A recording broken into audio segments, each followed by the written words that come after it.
Greetings.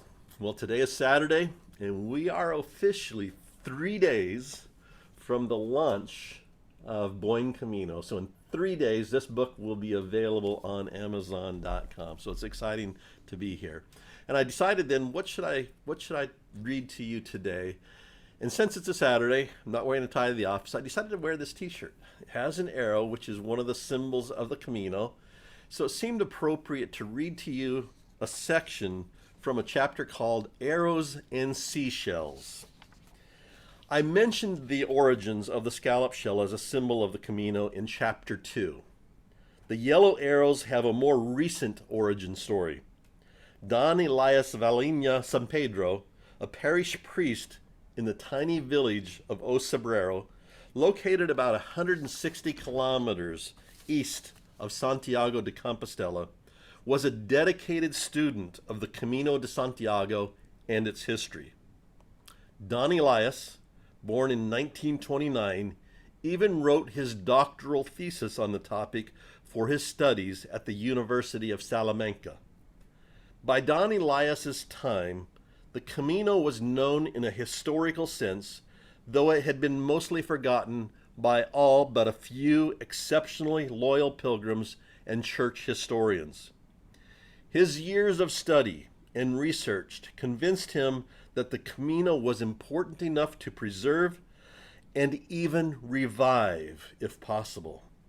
Don Elias, however, decided to do what he could do to bring the Camino back to the prominence he believed it deserved.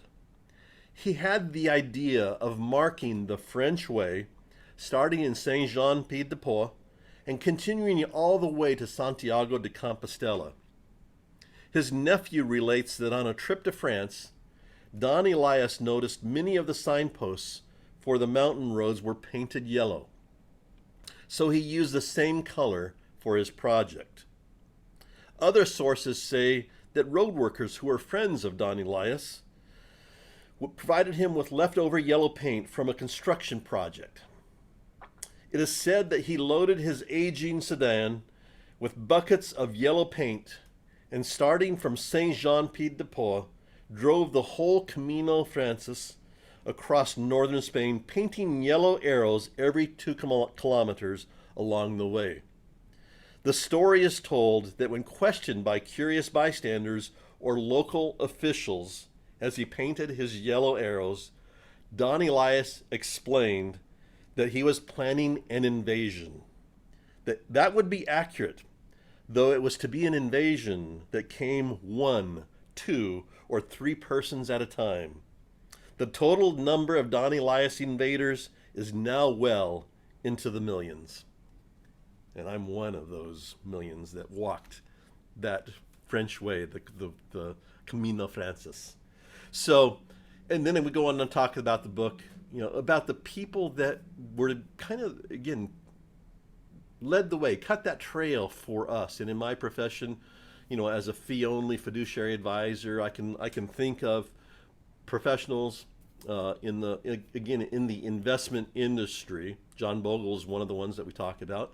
But in the fiduciary world, again, it's even more exceptional to find, again, fee-only committed advisors who are focused on the fiduciary standards. So I'm always appreciative for the people who cut the path for me.